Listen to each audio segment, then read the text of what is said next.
사랑하는 성도 여러분, 혹시 잠 못 이루는 밤, 끝없이 이어지는 생각의 소용돌이에 갇혀본 적 있으신가요? 이미 평안을 찾아야 할 시간이 훨씬 지났음에도 마음속으로 문제를 되새기며 뒤척인 경험은 없으신가요? 아마 우리 중 많은 이들이 인생에서 그런 순간들을 겪었을 것입니다. 우리는 수많은 선택과 압박감, 그리고 셀 수 없는 방해 요소들로 가득 찬 세상에 살고 있습니다. 우리의 마음이 마치 전쟁터처럼 느껴지는 것도 무리가 아닙니다. 걱정과 혼란, 불안으로 이어지는 생각의 패턴에 빠지기 너무나도 쉽습니다. 하지만 성경 빌립보서 4장 6절에서 7절은 우리에게 이렇게 권면합니다. 아무것도 염려하지 말고 다만 모든 일에 기도와 간구로 너희 구할 것을 감사함으로 하나님께 아뢰라. 그리하면 모든 지각에 뛰어난 하나님의 평강이 그리스도 예수 안에서 너희 마음과 생각을 지키시리라. 오늘 우리는 생각의 감옥에서 우리를 해방시켜줄 8가지 성경적 원리를 함께 탐구하고자 합니다. 이 진리의 말씀들은 여러분의 관점을 바꾸어 줄 뿐만 아니라 더 깊은 차원에서 하나님의 평안을 경험하도록 이끌어 줄 것입니다. 이 말씀이 여러분의 영혼에 새로운 힘을 주고 생각을 재정비하며 발걸음을 인도하게 하십시오. 이 귀한 말씀을 나누기 전에 혹 이 메시지가 여러분의 마음에 울림을 준다면 잠시 시간을 내어 좋아요를 누르고 이 채널을 구독해 주시길 부탁드립니다. 여러분의 작은 행동 하나가 하나님의 위로가 절실히 필요한 또 다른 영혼에게 이 희망의 메시지를 전하는 귀한 통로가 될 수 있습니다. 여러분의 나눔을 통해 하나님의 은혜가 더욱 널리 퍼져나가고 그 축복이 여러분의 삶에도 가득하기를 소망합니다. 자, 이제 우리의 여정을 시작하겠습니다. 두려움보다 크신 하나님, 영원히 변치 않는 그분의 사랑을 마음에 새기며 과도한 생각의 굴레를 끊어낼 첫 번째 진리를 살펴보겠습니다. 첫째, 하나님을 온전히 신뢰하십시오. 복잡한 생각의 소음을 잠재우는 첫걸음은 주님을 온전히 신뢰하는 것입니다. 잠언 3장 5절에서 6절은 우리에게 이렇게 격려합니다. 너는 마음을 다하여 여호와를 신뢰하고 내 명철을 의지하지 말라. 너는 범사에 그를 인정하라. 그리하면 내 길을 지도하시리라. 우리는 너무나 자주 우리 자신의 이성과 판단에 의지하여 선택하고 감정을 다스리려 합니다. 하지만 기억하십시오. 하나님의 지혜는 우리의 지혜를 훨씬 뛰어넘습니다. 믿음의 조상 아브라함과 그의 아들 이삭의 이야기를 떠올려 보십시오. 하나님께서는 아브라함에게 사랑하는 아들을 번제물로 바치라고 명령하셨습니다. 인간의 생각으로는 도저히 이해할 수 없는 명령이었습니다. 하지만 아브라함은 의심과 고통의 소용돌이에 빠지는 대신 하나님의 지혜에 대한 흔들림 없는 믿음을 보여주었습니다. 그는 순종의 발걸음을 내디뎠고 그 너머에 있는 하나님의 위대한 계획을 믿었습니다. 그리고 그가 이삭을 제단에 바치려던 바로 그 순간 하나님께서 개입하시어 이삭을 대신할 순양을 예비해 주셨습니다. 아브라함의 믿음은 헛되지 않았습니다. 하나님께서는 처음부터 모든 것을 계획하고 계셨습니다. 하나님을 신뢰한다는 것은 불확실함 속에서 결코 갈등하지 않는다는 의미가 아닙니다. 그것은 의심이 찾아오는 순간에도 내가 보지 못하는 것을 하나님께서는 보고 계심을 믿기로 선택하는 것입니다. 이러한 믿음은 과도한 생각의 사슬을 끊어냅니다. 우리가 모든 정답을 알 필요는 없습니다. 오히려 그럴 필요가 없다는 사실을 깨달을 때 진정한 자유를 얻게 됩니다. 하나님을 신뢰하는 것은 우리의 삶을 견고하고 흔들리지 않는 반석 위에 세우는 것과 같습니다. 혼란과 불안의 폭풍이 아무리 거세게 몰아쳐도 우리의 기초는 안전합니다. 다음에 마음이 복잡해지기 시작하면 잠시 멈추어 심호흡을 하고 하나님께 여러분의 신뢰를 온전히 드리십시오. 우주를 붙들고 계신 그분께서 오늘 당신과 나를 붙들고 계심을 기억하십시오. 둘째, 오늘에 충실하십시오. 마태복음 6장 34절은 우리에게 미래를 염려하지 말라고 강력히 권고합니다. 그러므로 내일 일을 위하여 염려하지 말라. 내일 일은 내일이 염려할 것이요 한날의 괴로움은 그 날로 족하니라. 우리는 얼마나 자주 이 단순한 진리를 잊고 살아갑니까? 우리의 마음은 늘 다음에 일어날 일에 사로잡혀 현재의 아름다움과 의미를 놓치곤 합니다. 광야 시절 이스라엘 백성들은 그날 먹을 만큼의 만나만 거두라는 명령을 받았습니다. 다음 날을 위해 더 많은 양식을 저장하려 했던 사람들은 그것이 썩어 벌레가 생긴 것을 발견했습니다. 이 교훈은 분명합니다. 하나님께서는 그들에게 매일 당신을 신뢰하고 지금이라는 현실에 충실하도록 가르치고 계셨습니다. 앞날을 걱정하는 것은 아직 도착하지도 않은 다리를 건너려는 것과 같습니다. 그것은 우리의 에너지와 평안을 소모시킬 뿐입니다. 그러나 현재의 뿌리를 내릴 때 우리는 자신이 통제할 수 있는 것, 즉 오늘의 선택과 행동, 그리고 마음가짐에 대해 명확한 시야를 갖게 됩니다. 오늘의 행동이 내일의 결과를 위한 기초가 됩니다. 사랑하는 여러분, 공중의 새를 보십시오.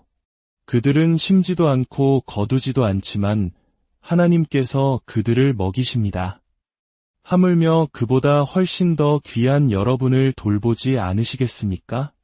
마음이 미래에 대한 걱정으로 흘러가기 시작하면 부드럽게 자신을 지금 이 순간으로 다시 불러오십시오.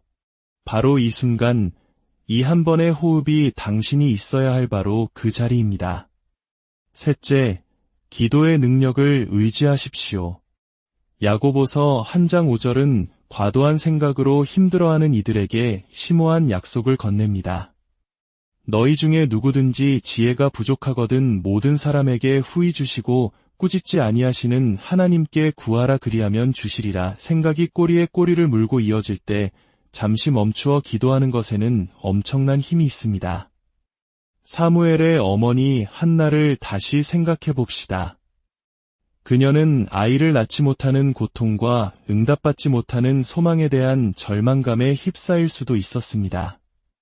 그러나 슬픔에 잠겨 있는 대신 그녀는 자신의 모든 짐을 하나님 앞에 내려놓기로 선택했습니다.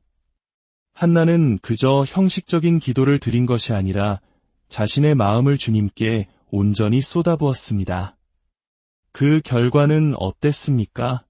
하나님께서는 그녀의 부르짖음을 들으시고 아들 사무엘을 축복으로 주셨으며 그는 훗날 이스라엘의 가장 영향력 있는 선지자 중 한 명이 되었습니다. 기도의 본질은 하나님과의 깊고 인격적인 대화입니다. 여러분의 불안, 정신적 과부하, 그리고 모든 무거운 걱정거리를 변화의 능력을 가지신 분께 가져가는 것입니다. 기도를 통해 모든 것을 내어드리는 것은 마치 사납게 날뛰는 말의 고삐를 숙련된 기수의 손에 넘겨주는 것과 같습니다. 하나님께서 그 고삐를 잡으시고 우리를 평안으로 온유하게 인도하십니다. 그분은 우리의 영을 새롭게 하십니다. 그러므로 끝없는 생각의 순환에 갇혀 있다면 더 이상 꽉 붙들고 있지 마십시오. 기도로 모든 것을 하나님께 풀어 놓으십시오. 넷째, 살아있는 말씀이 당신의 길을 인도하게 하십시오. 히브리서 4장 12절은 선포합니다.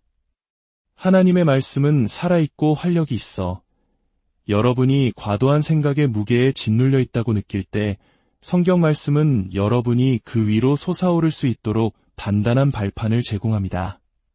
다니엘의 이야기를 보십시오. 사자굴의 위협에 직면했을 때 그는 두려움에 사로잡히거나 불안한 생각이 자신을 지배하도록 내버려 두지 않았습니다. 대신 그는 하나님의 약속이라는 진리에 굳게 매달렸습니다. 그리고 마침내 그는 상처 하나 없이 사자굴에서 나왔고 이는 하나님의 말씀이 가진 흔들리지 않는 능력에 대한 살아있는 증거가 되었습니다. 성도 여러분, 성경은 과거 사건의 기록이나 도덕률을 담은 책 그 이상이라는 것을 결코 잊지 마십시오. 그것은 진리와 지혜, 그리고 방향을 제시하는 샘물입니다. 하나님의 말씀은 혼란을 가르고 우리의 얽힌 생각에 빛을 비춥니다. 마음이 압도되고 관점이 흐려지기 시작할 때 바로 그때가 성경을 펼쳐야 할 신호입니다. 성경은 우리가 누구인지 뿐만 아니라 하나님이 어떤 분이신지를 비추어 줍니다. 우리가 그분의 성품을 이해할 때 우리의 걱정은 제자리를 찾게 됩니다. 그러므로 정신적으로 길을 잃거나 영적으로 안개가 낀 것처럼 느껴질 때마다 말씀으로 나아가십시오. 그 진리가 여러분의 마음을 안정시키고 생각을 집중시키며 하나님의 평안으로 다시 이끌어 줄 것입니다. 다섯째, 성령님의 능력을 인식하십시오. 로마서 8장 26절은 우리의 연약함 속에서 일하시는 성령님의 중요한 역할을 상기시켜줍니다. 이와 같이 성령도 우리의 연약함을 도우시나니 우리는 마땅히 기도할 바를 알지 못하나 오직 성령이 말할 수 없는 탄식으로 우리를 위하여 친히 간구하시느니라. 성령님은 단지 추상적인 개념이나 멀리 계신 존재가 아닙니다. 그분은 살아계시며 우리 곁에 계신 위로자, 인도자, 그리고 변호자이십니다. 그분은 우리가 말로 표현할 수 없는 고통까지도 이해하시며 우리를 위해 중보하십니다. 오순절날 성령으로 충만했던 초대 교회 성도들을 기억해 보십시오. 모든 것이 변했습니다. 한때 그들을 올가매던 두려움은 담대함과 능력, 그리고 명확함으로 대체되었습니다. 주저함에서 담대함으로 나아갈 수 있었던 것은 바로 성령님께서 초대 교회 성도들에게 방향을 제시하고 의심을 걷어내 주셨기 때문입니다. 여러분은 정신적인 싸움을 혼자서 감당할 필요가 없습니다. 끊임없는 생각에 덫에 걸렸을 때 성령님을 초대하십시오. 그분의 임재는 여러분의 사고방식을 완전히 바꿀 수 있습니다. 인간의 논리에 얽매이지 않고 하늘의 통찰력으로 가득 찬 성령님은 이해를 초월하는 평안을 주십니다. 그분은 우리를 흩어진 생각의 폭풍우 속에서 건져내어 하나님께서 예비하신 곳고 안정된 길로 다시 인도하십니다. 그러니 성령님께서 여러분을 이끄시도록 하십시오. 성령님께서 주도권을 잡으실 때 과도한 생각의 힘은 희미해지기 시작합니다. 여섯째, 감사가 당신의 마음을 지키게 하십시오. 데살로니가전서 5장 18절은 우리에게 이렇게 가르칩니다. 범사에 감사하라. 이것이 그리스도 예수 안에서 너희를 향하신 하나님의 뜻이니라. 감사가 어떻게 우리의 내면을 변화시킬 수 있는지 잠시 멈추어 생각해 본 적이 있으신가요? 여러분의 마음이 축복을 인식하는 데 바쁠 때 불안이나 강박적인 생각이 자라날 공간은 거의 남지 않습니다. 감옥에 갇혀 손발이 쇠사슬에 묶인 바울과 실라를 생각해 보십시오. 대부분의 사람들은 두려움과 절망에 빠졌을 것입니다. 그러나 그들은 대신 찬송을 부르며 감사의 목소리를 높였습니다. 그 뒤에 일어난 일은 놀라웠습니다. 감옥 문이 활짝 열리고 그들의 족쇄가 풀렸습니다. 감사는 우리가 처한 상황을 해석하는 방식을 바꾸는 힘을 가지고 있습니다. 그것은 우리의 주의를 부족하거나 불확실한 것에서부터 이미 우리를 둘러싸고 있는 선함으로 옮겨줍니다. 영적인 방패처럼 감사는 걱정과 과도한 분석의 화살로부터 우리의 마음을 보호합니다. 마음이 복잡해지기 시작하면 의식적으로 방향을 전환하십시오. 시원한 바람, 함께 나눈 미소, 따뜻한 식사 같은 아주 작은 축복이라도 떠올려 보십시오. 평범하든 심오하든 감사는 한때 과도한 생각이 차지했던 공간을 채울 것입니다. 일곱째, 그리스도 중심의 마음 챙김을 실천하십시오. 소음과 끝없는 요구로 가득 찬 세상에서 현재에 머무는 법을 배우는 것은 매우 중요한 훈련입니다. 진정한 마음 챙김은 유행 그 이상이며 영적인 자세입니다. 골로새서 3장 2절은 우리에게 권고합니다. 위의 것을 생각하고 땅의 것을 생각하지 말라. 예수님의 발치에 앉아 그분의 말씀에 온전히 집중하며 귀를 기울였던 마리아를 생각해 보십시오. 반면 마르다는 여러 가지 일로 분주했습니다. 예수님께서는 진정으로 중요한 것을 선택한 마리아를 칭찬하셨습니다. 여기서 우리는 무엇을 배울 수 있을까요? 잠시 멈추고 속도를 늦추고 우리의 의식을 그리스도 안에 고정시키는 것에는 깊은 가치가 있습니다. 이러한 관점에서 마음 챙김이란 스트레스나 소음에 지배당하지 않으면서 우리가 있는 곳과 하나님께서 하시는 일에 의도적으로 집중하는 것을 의미합니다. 그것은 우리의 생각을 그리스도의 진리와 일치시키는 것이며 이는 마음과 영혼의 조화를 가져옵니다. 우리가 그리스도를 통해 마음 챙김을 실천할 때 우리의 생각은 그분의 가르침에 순복하게 됩니다. 우리의 마음은 그분의 진리에 정렬되고 우리는 그분의 변함없는 임재를 더욱 깊이 인식하게 됩니다. 그리고 그 인식 속에서 우리는 그분의 평안 안에서 쉼을 얻습니다. 이것은 하룻밤 사이에 일어나는 일이 아닙니다. 매일의 헌신이 필요합니다.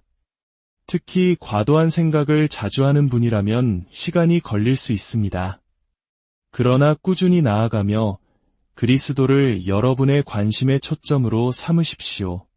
8째, 과거의 실수가 아닌 하나님의 은혜에 기대십시오. 로마서 8장 28절은 우리에게 확신을 줍니다. 우리가 알거니와 하나님을 사랑하는 자 곧 그의 뜻대로 부르심을 입은 자들에게는 모든 것이 합력하여 선을 이루느니라. 하지만 우리는 얼마나 자주 과거의 실패, 어리석었던 결정, 그리고 후회를 되새기며 그것들이 마음속에서 끝없이 메아리 치도록 내버려 둡니까? 베드로를 생각해 보십시오. 그는 예수님을 한 번도 아니고 3번이나 부인했습니다. 대부분의 사람들에게 그런 실패는 감당할 수 없는 고통이자 평생 후회하며 살아갈 일이었을 것입니다. 그러나 베드로는 수치심 속에 머물지 않았습니다.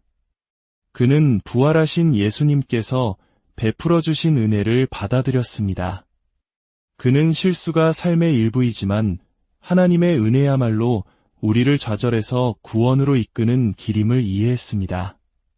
성도 여러분, 하나님의 은혜는 우리의 모든 결점을 덮고도 남습니다. 과도한 생각은 종종 우리의 실수를 곱씹는 데서 비롯됩니다. 그러나 하나님의 메시지는 분명합니다. 내가 이미 그 문제를 해결했다. 하나님께서는 우리의 최악의 결정조차도 당신의 더 위대한 계획의 일부로 엮어가시는 분입니다. 우리를 가장 방해하는 것은 실수 그 자체가 아니라 그것을 놓아주기를 거부하는 우리의 태도입니다. 과거를 되풀이하는 것은 그분께서 주시는 은혜를 거부하는 것과 같습니다. 그러니 과거에 매달리는 대신 그것을 예수님의 발 앞에 내려놓으십시오. 그분은 죄를 아름다움으로, 슬픔을 기쁨으로 바꾸시는 분입니다. 그분의 은혜는 어제를 완전히 덮고 오늘 우리를 붙드시며 내일을 위해 우리를 준비시키십니다. 과도한 생각은 우리를 과거에 가두지만 은혜를 붙드는 것은 우리를 자유롭게 합니다.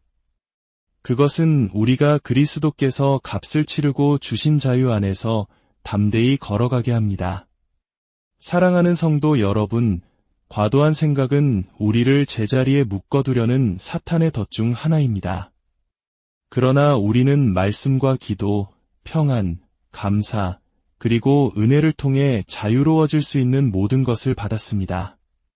하나님의 주권을 온전히 신뢰하고 우리의 모든 짐을 그분의 손에 맡깁시다. 매일의 삶 속에서 어떤 도전이나 불안한 생각도 하나님의 능력보다 크지 않다는 것을 기억하십시오. 자, 이제 이 말씀을 듣고 있는 모든 분들과 함께 주님께 기도로 나아가겠습니다. 이 기도가 품고 있는 모든 축복을 받으실 수 있도록 저와 함께 기도해 주시길 바랍니다. 은혜로우시고 자비로우신 하나님 앞에 함께 머리 숙여 기도하겠습니다. 하늘에 계신 아버지, 아브라함과 이삭과 야곱의 하나님, 당신의 영원한 친절과 신실하심을 찬양합니다. 당신은 만왕의 왕이시여 만주해 주시며 알파와 오메가, 시작과 끝이 되십니다. 모든 존귀와 영광과 찬양이 오직 당신께만 있나이다. 주님, 제가 넘어졌던 시간들, 과도한 생각에 덫에 걸렸던 순간들, 그리고 당신의 약속을 온전히 신뢰하지 못했던 것에 대해 용서를 구합니다. 또한 저에게 잘못한 이들을 용서하기로 선택합니다. 예수님의 이름으로 과도한 생각에 영을 묵습니다. 불안과 끝없는 의심으로 제 생각을 지배하려는 모든 세력과 견고한 진에 맞서 싸웁니다. 제 마음과 의지, 그리고 감정 위에 자유와 평화를 선포합니다. 당신의 말씀에 따라 모든 지각에 뛰어난 당신의 평강이 그리스도 예수 안에서 제 마음과 생각을 지키실 것을 선포합니다. 성령님, 제가 매 순간 온전히 현재에 머무는 법을 배울 때 날마다 저를 인도하여 주시옵소서. 당신의 선물을 인식하고 받으며 과거의 후회나 미래에 대한 걱정에 얽매이지 않고 매일을 살아가게 도와주시옵소서. 아버지, 제가 당신의 말씀을 연구하고 묵상할 때 성령을 통해 지혜와 통찰력, 그리고 이해를 얻게 되기를 기도합니다. 주님, 제 삶에 이미 부어주신 수많은 축복에 감사드립니다. 당신의 임재로 저를 채워주시고 상처받고 지친 제 모든 부분을 당신의 손길로 치유하여 주시옵소서. 주님, 저와 제가 사랑하는 사람들을 모든 해악과 원수의 계략으로부터 보호하여 주시옵소서. 제 가족과 친구들을 당신 앞에 올려드릴 때 그들이 당신의 사랑과 은혜를 깊이 인격적으로 알게 되기를 구합니다. 그들을 당신의 평화로 둘러주시고 당신의 임재 안에서 힘과 위로를 얻게 하옵소서. 아버지, 우리 마음과 몸을 괴롭히는 모든 싸움에 대해 승리를 선포합니다. 이제 우리는 예수님의 능력 있는 이름으로 치유를 선포합니다. 주님, 당신의 보호와 변함없는 은혜, 그리고 항상 돕는 성령님의 임재에 감사를 드립니다. 사랑하는 주님, 우리의 모든 길에서 우리를 인도하여 주시고 우리의 행동이 당신의 이름에 영광과 존귀를 돌리게 하옵소서. 이 모든 기도, 우리를 죄에서 구원하시고 언제나 함께 하시는 우리 주 예수 그리스도의 이름으로 기도드렸습니다. 아멘. 이 메시지가 여러분의 마음에 감동을 주었다면 아멘이라고 댓글을 남겨주십시오. 이 기도에서 선포된 모든 축복이 이제 예수님의 이름으로 여러분 위에 임하기를 선포합니다. 다른 사람들에게 축복이 되도록 여러분이 먼저 축복받았음을 믿으십시오. 혹시 예수 그리스도를 주님과 구원자로 영접하기를 원하시는 분이 계시다면 오늘 진실하고 회개하는 마음으로 그분의 은혜를 받으시기를 간절히 바랍니다. 당신의 과거는 당신을 실격시키지 않습니다. 예수님은 잃어버린 자를 찾아 구원하기 위해 오셨습니다. 하나님의 사랑은 당신을 위한 것이며 아무도 멸망하지 않고 모두가 회개에 이르기를 원하시는 것이 그분의 뜻입니다. 저를 따라 이 간단한 구원의 기도를 함께 드려주십시오. 사랑하는 주 예수님, 저는 죄인임을 인정하며 당신의 용서를 구합니다. 당신께서 제 죄를 위해 죽으시고 다시 살아나셨음을 믿습니다. 제 죄에서 돌이켜 당신을 제 마음과 삶에 모셔드립니다. 당신을 저의 주님이시여 구원자로 믿고 따르기를 원합니다. 주 예수님, 저의 기도를 들어주소서. 저를 구원해 주셔서 감사합니다. 아멘. 이 기도를 드리셨다면 가까운 교회의 목사님을 찾아가 세례를 통해 예수님께 대한 헌신을 공개적으로 선포하는 발걸음을 내디드시기를 권합니다. 하나님의 은혜와 평강이 우리 주 예수 그리스도 안에서 항상 여러분과 함께